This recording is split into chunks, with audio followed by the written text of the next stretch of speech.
This video examines how U.S. World War II weapons were assigned based on role, mission, and battlefield requirements, rather than treating them as a single unified arsenal. Weapon distribution reflected practical needs, such as mobility, firepower, training level, and environment. Understanding these assignments explains how U.S. forces operated effectively across different theaters of war. Frontline Infantry Standard Issue M1 Garand.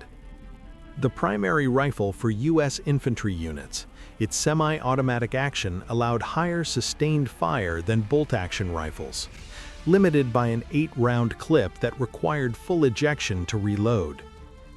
M1903A3 Springfield. Issued early in the war and later reassigned to secondary roles, provided strong accuracy and durability. Slower bolt-action operation reduced effectiveness in fast engagements. M1918A2 Browning Automatic Rifle. Assigned at squad level to provide mobile automatic fire, fired full-power rifle ammunition for strong suppression. Limited magazine capacity restricted continuous fire. Officers, support, and rear area personnel. M1 Carbine. Designed for troops not expected to fight at rifle distances. Lightweight and easy to carry. Reduced stopping power compared to full rifle cartridges. M1A1 Paratrooper Carbine. Issued to airborne units for compact carry during jumps.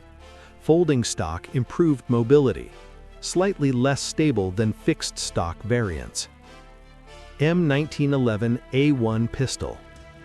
Standard sidearm for officers and specialists. High reliability and stopping power. Limited effective range and magazine capacity. Airborne and assault units. Thompson M1A1 submachine gun. Issued to assault troops for close quarters combat. Fired .45 ACP with strong short-range effectiveness.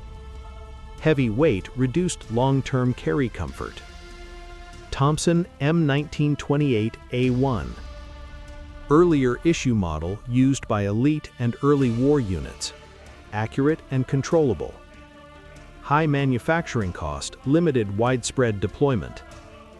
M3 submachine gun. Adopted as a low-cost replacement for the Thompson. Slower rate of fire improved control. Simplified design reduced durability. Marine Corps and Jungle Warfare allocation. M1941 Johnson Rifle. Used by Marines in limited numbers early in the Pacific. Allowed partial reloading without removing ammunition. Mechanical complexity reduced field reliability. Winchester Model 1897 Trench Gun. Assigned for jungle and close-range combat. High effectiveness at short distances. Limited range and recoil slowed follow-up shots. Winchester Model 12.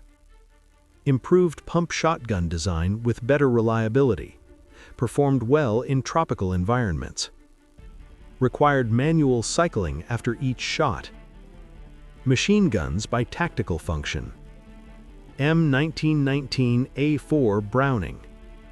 Standard medium machine gun for infantry support. Provided sustained fire from fixed positions. Required crew operation and logistical support. M1919A6 Browning. Attempted to provide a portable automatic weapon.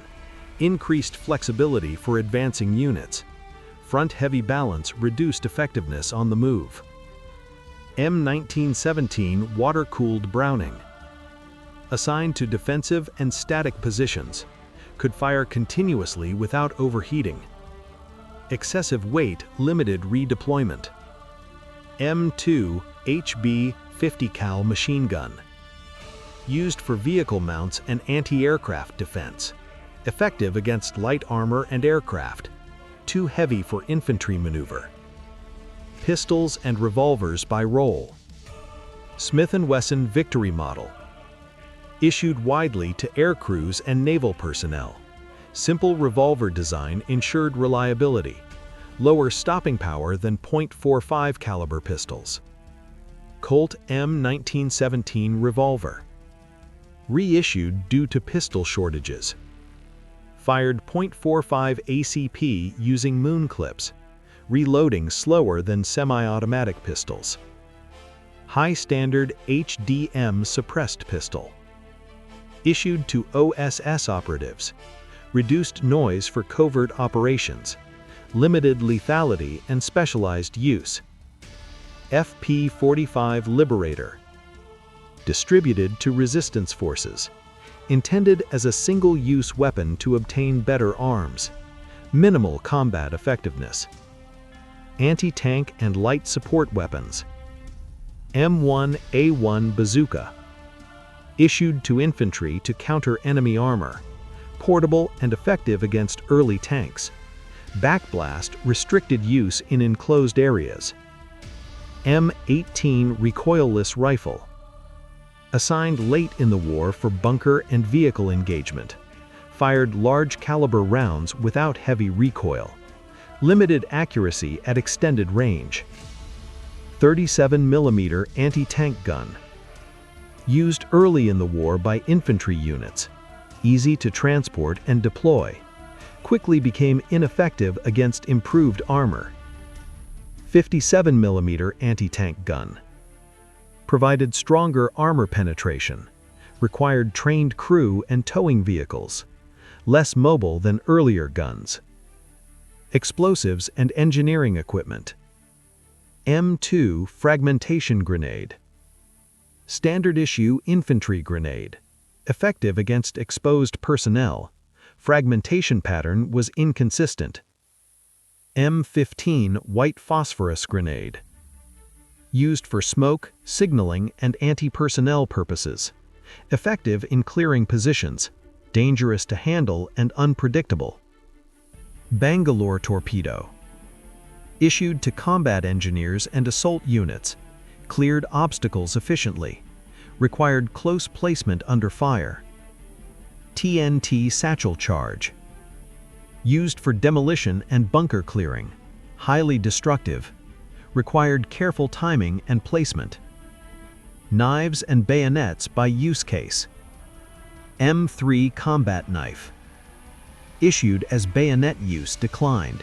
Designed for close combat and utility tasks. Limited reach compared to bayonets. USMC Mark II K-bar. Standard marine knife. Durable for combat and utility use. Less effective for thrusting than dedicated bayonets. M1 Garand bayonet. Issued for rifle-mounted combat. Provided reach during assaults. Declining relevance as tactics evolved. M1917 trench knife. Issued to specialized troops. Effective in close combat. Heavy and impractical for general use. Indirect fire and area denial weapons.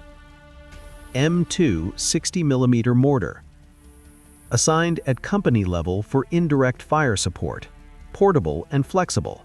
Limited explosive payload. 81mm mortar. Used at battalion level. Greater range and lethality. Reduced mobility compared to lighter mortars. M2 flamethrower. Issued primarily for Pacific combat. Effective against fortified positions. High risk to the operator and limited fuel capacity.